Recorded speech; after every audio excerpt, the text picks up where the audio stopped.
It's Conduit News Radio with Paul Harrell. All right, ladies and gentlemen, welcome back to the program. Thanks so much for being with us. You can see we have in studio a special guest. We got Republican candidate for state representative Ricky Lattimore is with us. Ricky, welcome to the program, sir. Good to be here, Paul. How you doing? I'm doing well. I'm doing really well. So tell us about your race. First of all, tell us District 11. Where's District 11 at? District 11 is in southeast Arkansas. It's Chico County, Desha County, and eastern parts of Ashley County. Okay. And right now, you are who's the incumbent in that district? That's the incumbent is Mark McElroy. Yeah, McElroy. Yeah. And he's not running as a Democrat, is he? No, he's not running as a Democrat. He was a three-term Democrat, and all of a sudden this year he became an independent. I think he said he's too poor to be a Republican and too conservative to be strange. Democrat. Yeah, that's very strange. Yeah. So tell us about you, Ricky. Now, what do you do? Well, I'm a full-time pastor. I pastor a church in Dermont. Been there 24 years. Also a four-term alderman. And so that's pretty much what I do. And I do a lot of ministry. Mm-hmm. Our church does a lot of ministry throughout the Delta. So let me ask you this. I mean, there's a lot of people excited about this race. There's a lot of people that think that this could go, that you could turn this district red. Yeah. And so why be a Republican? What does being a Republican mean to you? Well, let me be honest with you. Most of my life, most all of my life as an adult, I was a Democrat, and a strong Democrat. But I saw the Democratic Party, if I could use this language, political language, move too far to the left. And it started affecting my values as a minister, as a Christian. And anything that does that, I have to look at that. And I was being convicted about some things that was going on with the Democratic Party, such as something that I had really paid attention to before, like I started in the last few years, but abortions, same-sex marriage, and I started seeing a lot of other things about me being a Democrat that looked like they wanted to keep the minority community so they can control them, so every election season that they can vote for them, and they wanted them to be dependent, or wanted us to be dependent on government more than saying we want good paying jobs so we can be able to live a life like every citizen would like to live and taking care of their family. That's really powerful stuff, and I think there's a lot of people that have come to that conclusion as well. You mentioned abortion, same-sex marriage, but that last thing that you mentioned, let me ask you this. What did you think of that Kanye West Donald Trump meeting? I thought there was a lot of truth in what Kanye was saying. Well, number one, Kanye West is doing what nobody else want to do, and that's to meet with the President of the United States. It's a lot of people that have refused to go to the White House or say, I won't go to the White House just because they don't like Donald Trump. I feel that I don't care who the president is. I was taught to always respect the president and honor the president.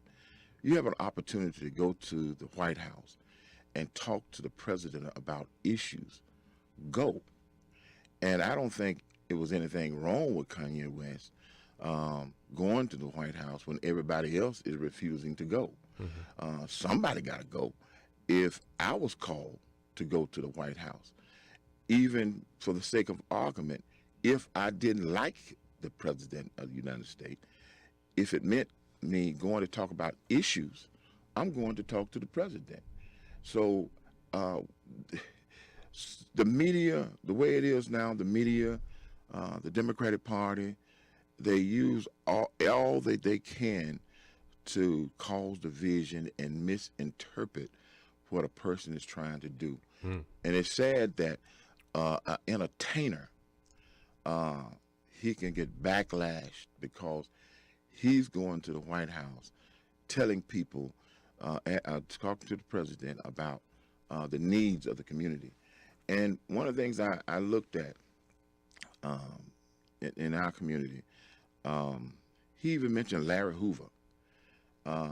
Larry Hoover, a lot of people don't know who Larry Hoover is, but it's not too many people have went to the White House talking about freeing prisoners that speak on Larry Hoover, and they've been saying free Larry Hoover for years. Mm-hmm. But they look past that.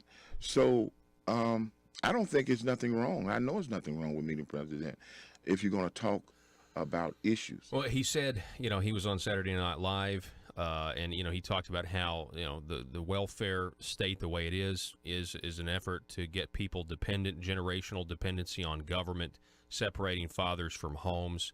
In the White House, Kanye West then says, "Hey, look, racism is being used sometimes to control me, and it's not going to control me." When sometimes people say that things are racist when maybe they're not. Do you see that as well? Is that something that you would agree with? Well, people, especially in politics, have always, and I see it more on the Democratic side, when one is in power, one of the things that Democrats always try to use is an age-old situation going back to the Civil Rights Movement, race. And if I can get the people to believe that these Republicans are racist, and then also me as a black man, if I think different or I think we should approach something different, we are Uncle Toms. We're enemies of the black community. So I agree with a lot of things that Kanye West has said. Yeah. I'm a product of low-income housings, and I see low-income houses in our area. I was affected by low-income houses, and low-income houses is made to keep you where you are, and that was mostly given to us by the Democrats. And you never seen low-income houses in white communities.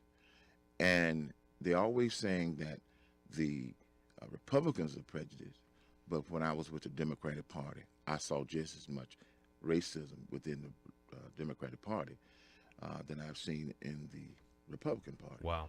And so I think if we kick back and just sit back and start looking, instead of just looking at one news outlet, CNN is really, and that's the truth of the matter, have messed us up, because in most black households, that's the only channel. Really? They're watching, people are watching CNN. Watching. And I can say that because if I go into a home, that's what's on.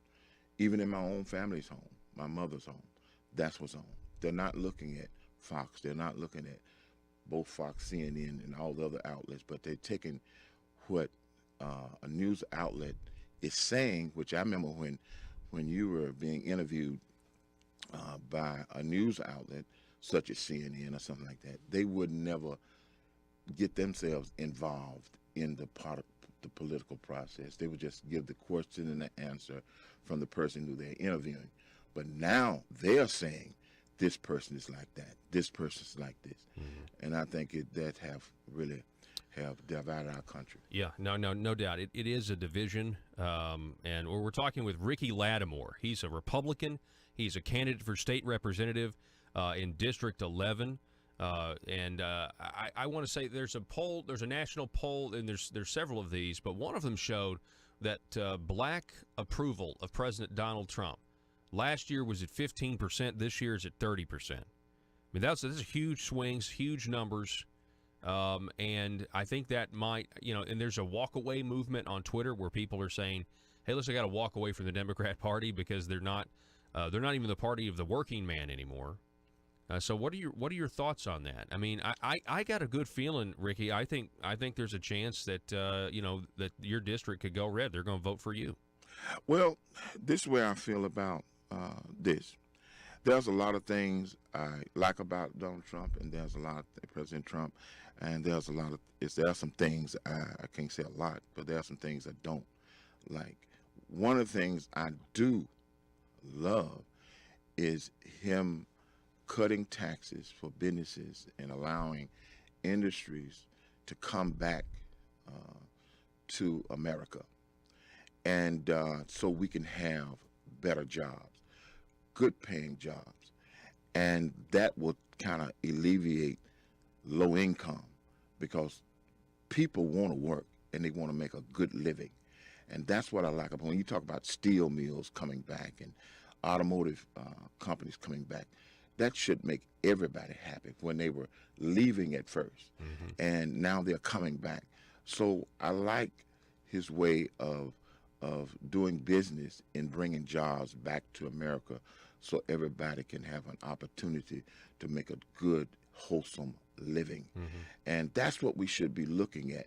I think sometimes we look too much at the individual, and we base our opinion about sometimes how people can misinterpret what a person is saying, and the news can help do that. But if we just sit back and look at the good, and instead of always pointing at the bad, we'll see that this president is really trying to do some things to help everybody. How important is freedom of speech to you as a minister?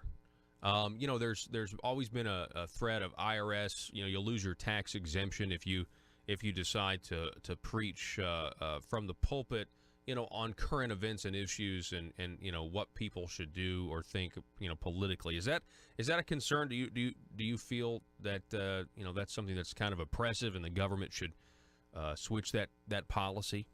Well, I think a person, especially man of the cloth, he have a lot of influence, and there are certain things we cannot say as ministers behind the pulpit, and I have my reservations on how much we also could say, but I know for a fact ministers themselves, like this certain association, Baptist Association that I used to be a part of, they have used their platform to keep some parishioners from voting for me simply because I'm a Republican, and they have barred me from speaking and giving my point of view on my issues and things like that. So I think it's tough because of some things that we can't say and we can say, and my opinion on that is that you have to do it, whatever you do it decent and in order. When it comes down to ministers, because politicians, especially the Democrats, have always used pastors, especially black pastors, to reach their congregation. And for sure. So we have to be mindful of that. So I have my little reservations about that. I think it should be some stipulations, simply because since I have ran this race, the people that's most that has the influence of people have been ministers, and they have used their platform as a pastor behind the roster that said negative things about me just to vote for the other person. And that certainly is unfortunate, and I would love to talk to some of them and ask them some questions, honestly, and see how their feelings or how they justify doing something like that. We're talking with Ricky Lattimore. We're about out of time, Ricky. I appreciate you coming this way and spending time with us. So generally, I just would like to know from you, generally, why do you think you can make you're the better choice? Why do you think you're the better choice? And generally, why did you decide to run for this? I decided to run because I was really led, to tell the truth, be led by God. It was most people have rumored that since we had joined, and I don't know anything about this, I used to be a part of regular Baptist Association, but I'm now part of Arkansas Baptist State Convention, that, quote unquote, the white people got me running for office. And that's far from the truth. I told you why earlier that I'm running. But I'm feeling I'm a better candidate because I spent most of my life advocating for Southeast Arkansas. And now I'm in the position to help people in Southeast Arkansas like never before. I've been endorsed by the Rockefellers. I've been endorsed by the governor. And with his plan and with the name of the Rockefellers, I believe I can do better than both of the candidates, which don't have any endorsement from any leading people in the state of Arkansas. 75% of the House is conservative. It's nothing nobody else going to be able to do, independent or Democrat. I'm that person that can make things happen. And I do it now. I go to industries now, trying to get them to come down and look at us for job creation and stuff like that.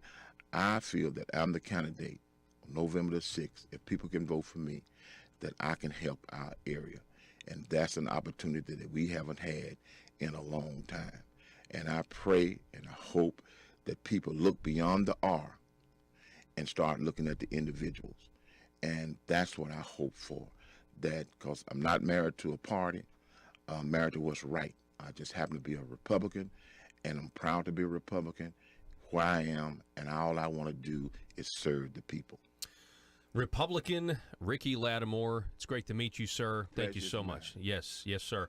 Folks, we're going to take a break, and we'll be back here in just a moment.